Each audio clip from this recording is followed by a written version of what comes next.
سڑکوں پہ پڑے ہوتے ہیں، یہاں آقا علیہ الصلوۃ والسلام کی محبت کے گیت گا رہے ہیں۔ آقا علیہ الصلوۃ والسلام کی محبت میں، حضور نبی کریم صلی اللہ علیہ وآلہ وسلم کی محبت میں نہ صرف حضور کی اطاعت کر رہے ہیں بلکہ اتباع بھی کر رہے ہیں۔ میں حضرت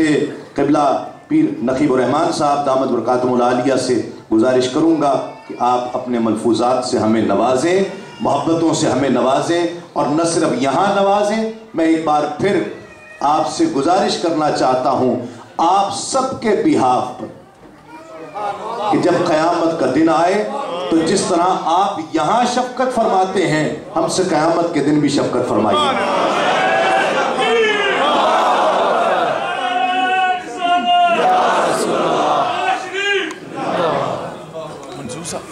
الصلاة والسلام علیکہ یا سیدی یا رسول اللہ، الصلاة والسلام علیکہ یا سیدی یا سیدی یا سیدی یا حبیب اللہ، الحمدللہ رب العالمین، والصلاة والسلام علی اشرف الانبیاء والمرسلین، اما بعد فقد قال اللہ تعالی فی القرآن العظیم اعوذ باللہ من الشیطان الرجیم بسم اللہ الرحمن الرحیم ورفعنا لك ذکرک صدق اللہ وصدق رسولہ النبی الکریم ونحن علی ذلک من الشاہدین والشاکرین والحمد للہ رب العالمین۔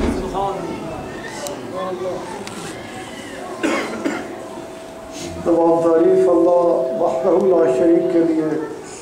اسی کی خاطر کسی کو سجتی ہے، اسی کے لیے لائق ہے کہ جس کے سوا کوئی عبادت کے لائق نہیں، جو بڑا مہربان ہے، بہت کریم ہے، حد سے زیادہ نوازنے والا، کرم فرمانے والا، توبہ کو قبول فرمانے والا، گناہوں کو معاف فرمانے والا، درجات کا بلند فرمانے والا، بے پناہ شانوں والا بادشاہ، کہ جس کے فضل و کرم کی نہ تو کوئی انتہا تھی، نہ ہے اور نہ ہو سکتی ہے، جس کا فضل اس کے غضب کے اوپر حاوی ہے،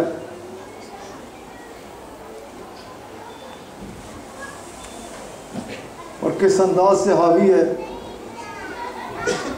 کہ رسول کریم شہنشاہ العالم صلی اللہ علیہ وآلہ وسلم آقا علیہ الصلوۃ والسلام فرماتے ہیں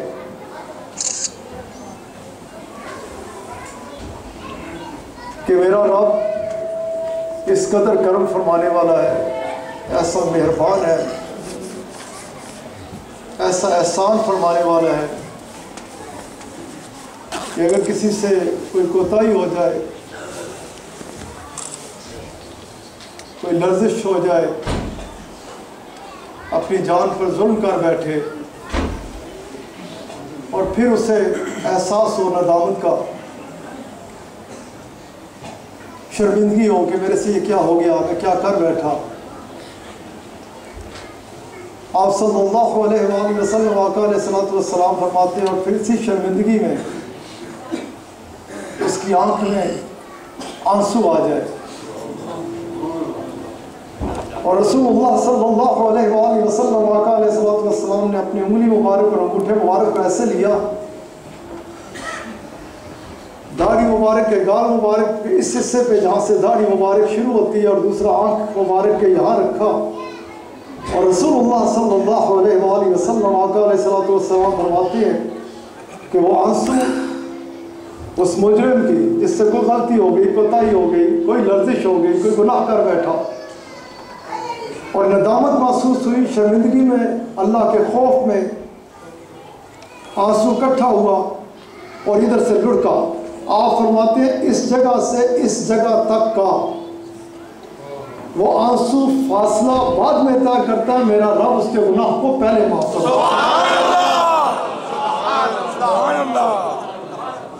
اور اسی ندامت کے آنسو کے بارے میں رسول اللہ صلی اللہ علیہ وآلہ وسلم آقا علیہ الصلوۃ والسلام نے یوں بھی فرمایا، ایک اور حدیث مبارک ہے جس میں آقا علیہ الصلوۃ والسلام نے فرمایا کہ میرا رب اتنا کریم ہے، اتنا مہربان ہے کہ اگر کوئی گناہ گار اس کے حضور اس حالت میں پیش ہوتا ہے کہ اس کے دل میں اس کا خوف ہوتا ہے، اس کی رضا چاہتا ہے، اپنے معاملات پہ شرمندہ ہوتا ہے، اور آنسو اس کی آنکھ میں آتا ہے اور لڑکتا ہے، باہر نکلتا ہے ایک آنسو کا قطرہ۔ رسول اللہ صلی اللہ علیہ وآلہ وسلم آقا علیہ السلام نے فرمایا کہ وہ آنکھ کہ جس آنکھ سے ایک آنسو اس کی رضا کی خاطر، اس کی خوشنودی کی خاطر، اسے پانے کی خاطر جمع ہوا، لڑک کے باہر گر گیا، رسول اللہ صلی اللہ علیہ وآلہ وسلم ادھر تو آپ نے فرمایا کہ اللہ تعالیٰ نے اس کے گناہ کو معاف فرما دیا، اور ادھر رسول اللہ صلی اللہ علیہ وآلہ وسلم آپ فرماتے کہ اللہ تعالیٰ نے اس آنکھ کے اوپر آتش دوزخ کو حرام فرما دیا۔ سبحان اللہ، بڑا مہربان ہے، بہت کریم ہے، حد سے زیادہ کرم فرمانے والا، بے پناہ احسان فرمانے والا۔ یہاں تک آتا ہے کہ ایک تو یہ ہے نا کہ جو اس کے ساتھ معاملات ہیں، قبلہ خطیب صاحب بات بھی کر رہے تھے، جو حقوق اللہ ہے، اللہ تعالیٰ کے جو حقوق ہیں، اور ایک حقوق العباد ہے۔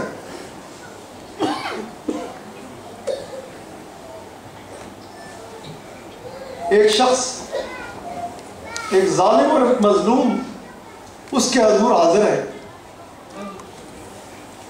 اور جو طریقہ ہے، قاعدہ ہے، جو اس نے قانون مقرر کیا گیا ہے، اس کی طرف سے یوں ہوتا ہے کہ جس ظالم نے اس کے اوپر ظلم کر رکھا ہوتا ہے، مظلوم سامنے کھڑا ہوتا ہے، حکم ہوتا ہے کہ اس نے جو کچھ کر رکھا ہے، کوئی نماز پڑھی ہے، کوئی روزہ رکھا ہے، کوئی اچھا عمل کیا ہے، سب اس کے کھاتے میں سے نکال کے اس کے کھاتے میں ڈالتے چلے جاؤ۔ اسی طرح کیا جاتا ہے، اور وہ کیا دیکھتا ہے کہ وہ ظالم کے اس کے پاس پلے کچھ نہیں رہا، خالی ہو گیا۔ جب دیکھتا ہے کہ میرے پاس تو کچھ بھی نہیں، سب چلا گیا، جو میں نے دنیا میں ظلم کیا تھا اس کے اوپر، اب میرے ہاتھ کچھ بھی نہیں ہے، میرے پلے کچھ بھی نہیں ہے، تو لرز اٹھتا ہے، کانپ اٹھتا ہے۔ یہ میں نے بات کی ہے دنیا میں، اور یہ باتیں کرنے کا مقصد یہ نہیں کہ آپ ادھر سے سنیں، یہ رسول اللہ صلی اللہ علیہ وآلہ وسلم کی محفل پاک ہے، آپ کی یاد میں اکٹھے ہوئے ہو، کہاں کہاں سے چلے ہو، کس وقت سے بیٹھے ہو، جب ادھر سے اٹھو تو اپنے آقا علیہ السلام کے خوبصورت دربار پاک کی خوبصورت تعلیمات کو لے کے اٹھو۔ میں چاہوں گا کہ آپ ان باتوں کو سمجھیں اور سمجھنے کے بعد ان کے اوپر عمل کریں۔ ہمارے کتنے دل سخت ہوتے ہیں، کتنے تنگ ہوتے ہیں، کسی سے کوئی مسئلہ ہو گیا، کوئی معاملہ ہو گیا تو ہم قطعی اتنے سخت دل، اتنے تنگ دل کہ ہمارے وقت کسی صورت اسے معاف کرنے میں نہیں آتے۔ اور یہ تو اہل طریقت کی محفل ہے، غور توجہ سے سنیے گا۔ ایک درویش میں جاتا ہوں، درویش ایک خانقاہ تھی، درویش ادھر ہوا کرتے تھے۔ ایک دن کیا ہوا کہ جو خادمہ ادھر روٹی پکاتی تھی وہ کہیں سے جا رہی تھی، ایک خادم ادھر سے گزرا اور ٹکر لگی، وہ گر پڑی۔ پوری توجہ سے سنیے گا، غور سے، سارے دوست، اہل طریقت ہے، خانقاہی نظام کے ساتھ آپ منسلک ہیں۔ جب وہ گر پڑی تو انہوں نے شور مچا دیا کہ تو نے یہ کیا کیا میرے ساتھ۔ نوجوان تھا، بچہ تھا، کہنے لگا میرے سے غلطی ہو گئی، مجھے معاف کر دیں۔ کہنے لگی نہیں معاف کروں گی، اور اکٹھے ہوتے چلے گئے، جمگھٹا لگ گیا، جو بھی آئے کہے کہ اس سے غلطی ہو گئی، بچہ ہے، معاف کر دیں۔ کہنے لگی نہیں معاف کرتی۔ یہاں تک کہ جو شیخ تھے اس خانقاہ کے، وہ آگے پوچھنے لگے کیا ماجرا ہے، بتایا گیا تو آگے بڑھے، فرمانے لگے کہ اس خاتون کو کہ آپ کو پتہ نہیں کہ معاف کر دینے میں بڑی بڑائی ہے، معاف کر دینا بہت اچھا ہے، اللہ تعالیٰ کو بہت پسند ہے، اللہ کریم اس فعل کو بہت پسند فرماتے ہیں،